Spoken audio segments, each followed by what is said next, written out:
Hey you guys, it's Britt. Tonight we're here with a little update on Love Meg. I figured that I would do her online coaching application and bring you guys with me along the process. And I also wanted to react to her discussion regarding fear and taking chances in life. I had a few thoughts, so if you're interested, please keep watching.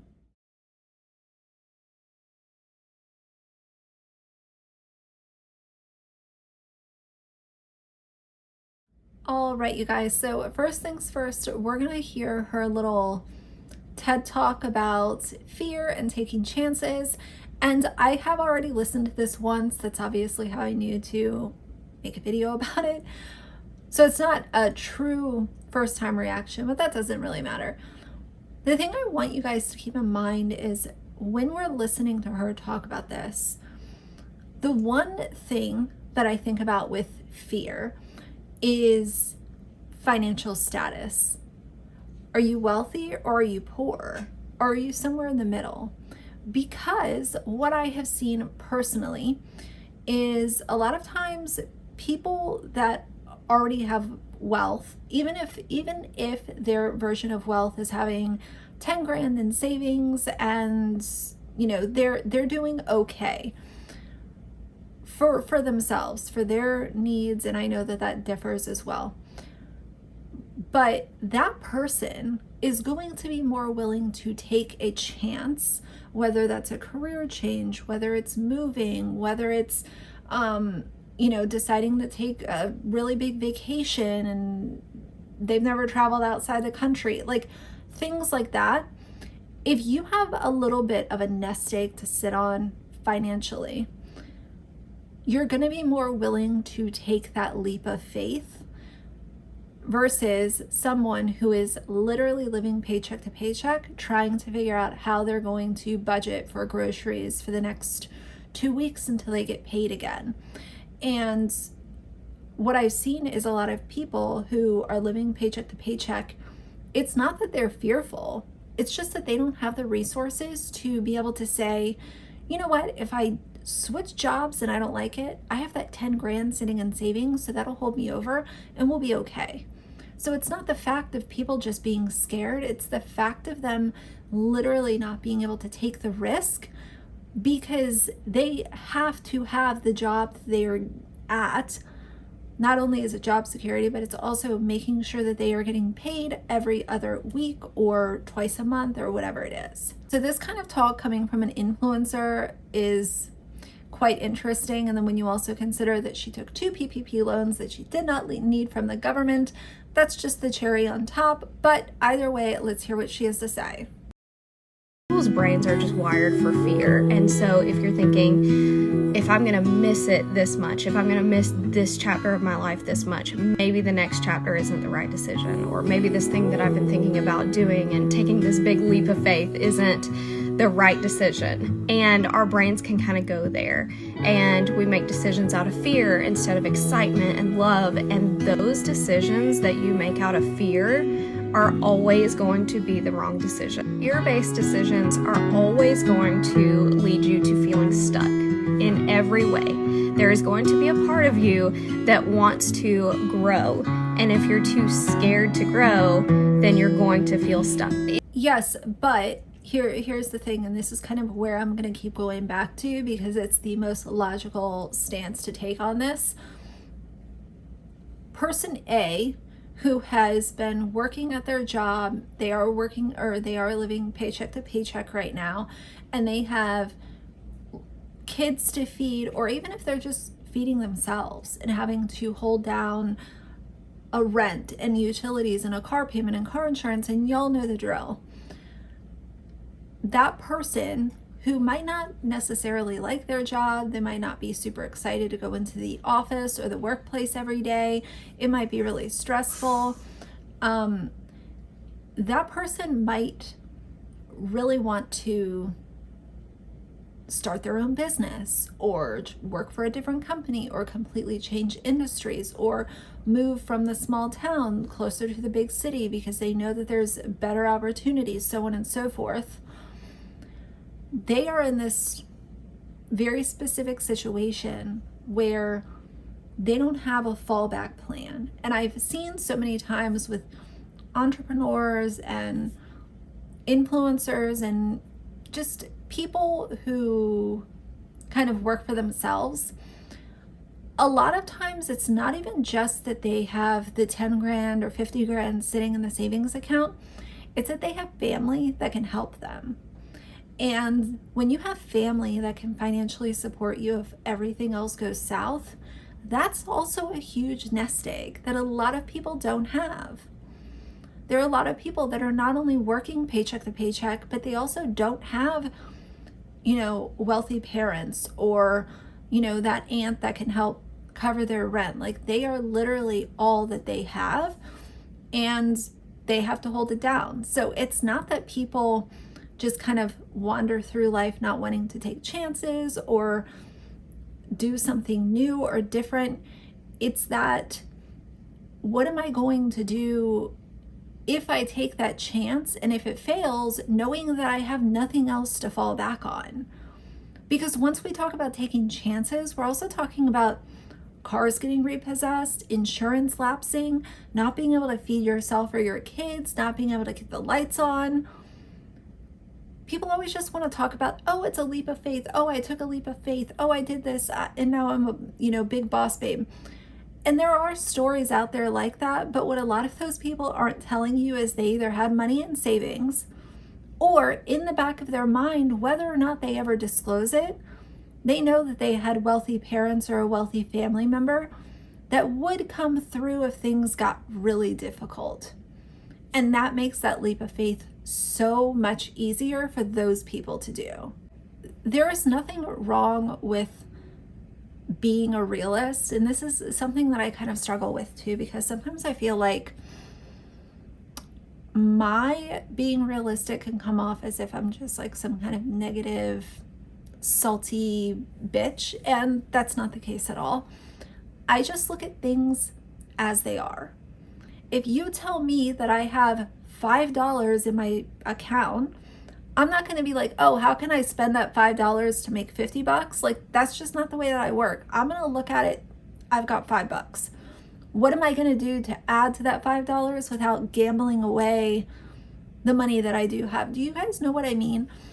I just try to look at things that are in front of me and not the, oh, what if this happens? Oh, what if that happens? Like, there's a lot of what ifs, and those what ifs can become, a lot more possible if you have a fallback plan, whether it's money and savings or family or, someone to be able to help you get to the next step. And with Meg, it just so happened that hers was getting married.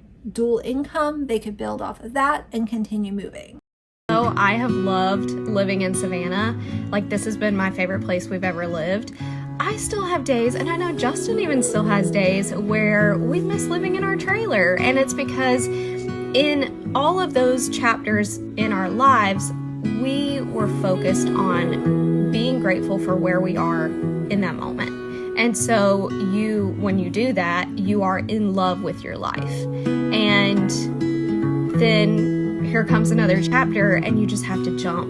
And sometimes it's scary, and sometimes you miss the other things, but it doesn't. It's interesting that she said they were grateful for where they were in that moment, because I think that's something that obviously Meg has lost, and a lot of other influencers lose this as well, where you kind of start this social media journey not having any idea where it's going to go. And you start it up and it starts to gain some momentum, and you feel really good, and you're still the same person that you were 6 months ago because you're still in that same mindset. But it's like some of them get way too big for their britches, and then the ego starts to drive their content. Then the greed starts to make them want more money. How can we get more money? How can I get more? And then you kind of see them shift into this very self-serving business instead of this super relatable influencer that was just getting paid for doing what they love. And I think we've seen so many influencers switch, and that's why a lot of them don't have really long-standing careers on YouTube or Instagram or TikTok, because That switch does happen, and subscribers are not stupid. Followers are not dumb. If you start to exhibit a pattern of bad behavior and you don't reel it in and you don't show that you have self-awareness and you don't, kind of pump the brakes and do better, subscribers are going to pick up on that. And like, how many chances can you give a freaking cleaning channel? I'll just go to another cleaning channel where the person isn't taking PPP loans and snapping off on their subs every other day. Mean that you're making the wrong decision. Probably means you're making the right decision, and you are just so full of gratitude for what you've been able to experience. Okay, but the problem with telling people just to jump is that you're coming from a place of wealth and allegedly financial security to a certain degree. So for someone who has money in the bank and isn't living paycheck to paycheck, to tell someone else who either is living paycheck to paycheck or is barely getting by that they just need to take the jump is terrible advice, because that's not being realistic. You cannot tell people just to jump into the abyss when they have rent due on the 1st, when they have to worry about how they're going to buy their kids back to school supplies and clothes, and then we have Christmas, and then kids' birthdays and all of this kind of stuff. People live in reality. Influencers live in this make-believe land where they just want to like sit up on their throne and tell people, you're not doing enough, you're not taking enough chances, everything is amazing, you can be like me if you do XYZ, let me charge you for this amazing course that I'm giving. And it's just terrible business advice, it's terrible life advice, and I don't understand how anyone in their right mind would be able to look at someone else who is not financially secure and tell them, you just have to take the jump. It might be scary, you might get foreclosed on, your car might get repoed, but you just got to take the jump. Come on down to my class and I'll teach you how to be a YouTuber.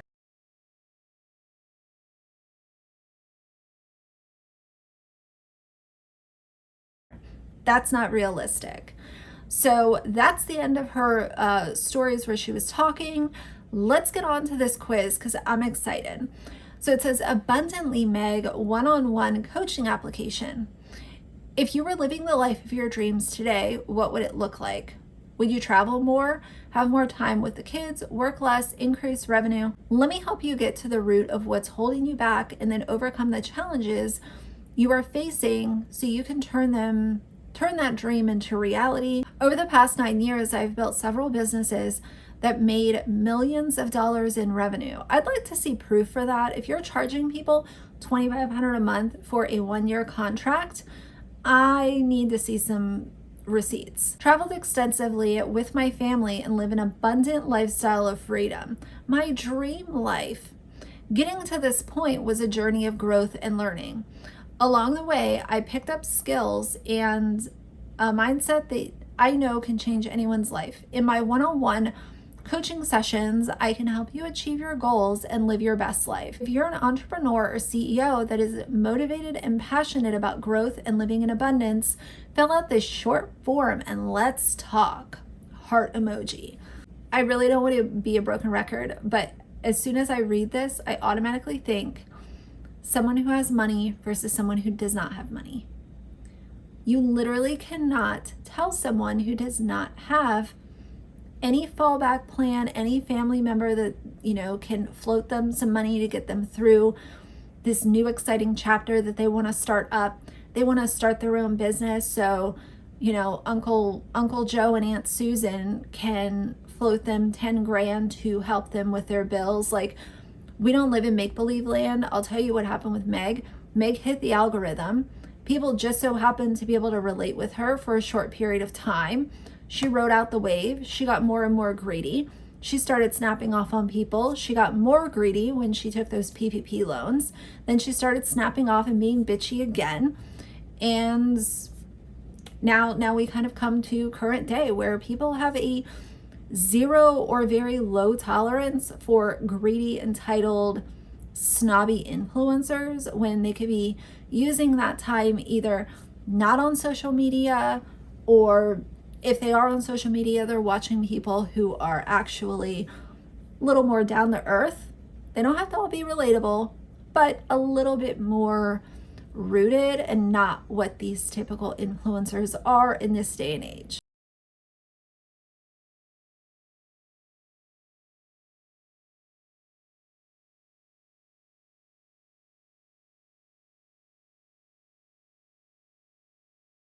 Okay, so basically just asked about your business.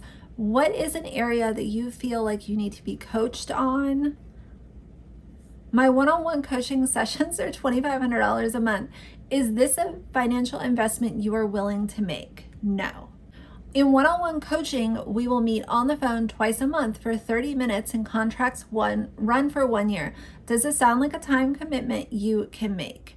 For the first month of the contract, we will meet once a week over the phone. I'm also available via text when you feel like you need some extra help.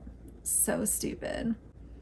In one-on-one coaching, I will be totally committed to helping you achieve the life of your dreams. However, your results will be a reflection of the work that you put in, aka I'm not guaranteeing anything. You might think that I'm just some big dum-dum and not get anything out of your $2,500 a month for 12 months.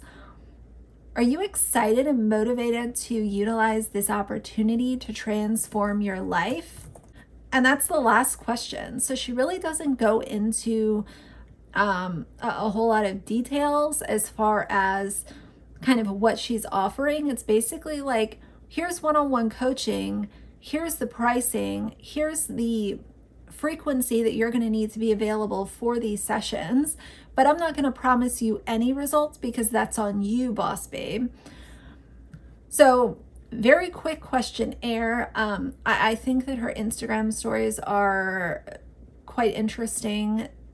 I just, these damn influencers that sit on their platforms that their subscribers made. Meg would be nothing without her subscribers. And then to literally hear her preach about taking chances and you just have to take the leap of faith. Yeah, it's going to be scary, but you have to do it. This is peak not relatable. Because here's my whole thing. If fear was the only thing that people had to overcome to be living their dream life and be doing exactly what they wanted to be doing, none of us would ever have worked for or work at a company that is just middle of the road. It's just paying the bills. I'm okay. Because everybody would be doing exactly what they want to do. But guess what? Some of us have to pay the bills, feed our family, and at some point in time, if money allows it, that's where most people can work in traveling, maybe starting a side business. It all takes money.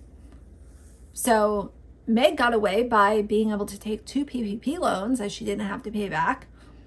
And now she's telling you to don't be scared, just jump in.